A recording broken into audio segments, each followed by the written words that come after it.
If we were under the influence of a powerful deceiving demon, a possibility first proposed by the 17th century French philosopher René Descartes, then we might be wrong to take these basic logical principles to be true. It may seem to us that they are obvious and self-evident, but to the person under hypnosis it may seem obvious and self-evident that 8 follows 6. To the deluded dreamer, it may seem obvious and self-evident that the clock has struck 4 times, when we all know it has actually struck 4 o'clock once.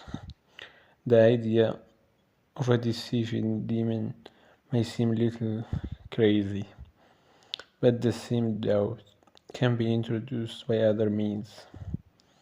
We could just be mad, and our insanity may blind us to the fact that the others do not view the world the way we do, or perhaps evolution has made all of our minds with flawed set of logical principles. Maybe we are better adapted to survival if we take certain falsehoods to be obviously true. The demon may be encoded in our DNA. Now, here is a funny idea. A thought fight broke out in my head. Am I right? No, am I right? Both thoughts said that one was the one I first believed, and it started to cheer, thinking success has been achieved. But then thought two spoke up loud and clear, starting to win around my inner ear. When again thought one took up its case and argued its way back into the first place. Thought two was not a quitter though, and it too had a second go, and proved itself mentally resourceful, with reasons that were sound and forceful. They fought as hard as sister and brother, interrupting, contradicting each other. I would have thought both thoughts if I could, because they both sounded equally good. Why must I choose? Make one win and the other lose?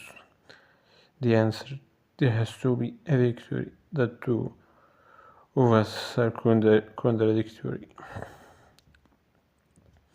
Do you agree that one thought has to be the winner? How could one be the winner? How would it win? Do you ever have two contradictory ideas? Could the two thoughts stop fighting each other? The genius of this idea is that in order to judge its plausibility, you have to rely on the one thing that is supposed to call into doubt our capacity to reason well. We have to judge whether we are able to think well by thinking as well as we can. So we cannot set ourselves apart from the faculty of thought. We are supposed to be assessing to judge it from neutral perspective. It is like trying to use a specific set of skills to weigh itself or to test its accuracy. Perhaps this thought experiments will pay off. Our capacity to reason has to be taken as a basic for any serious thought to be undertaken at all.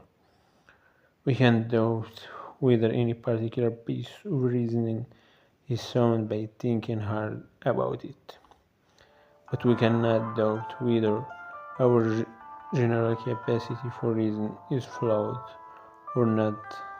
At best, we can see it seems to serve us well enough.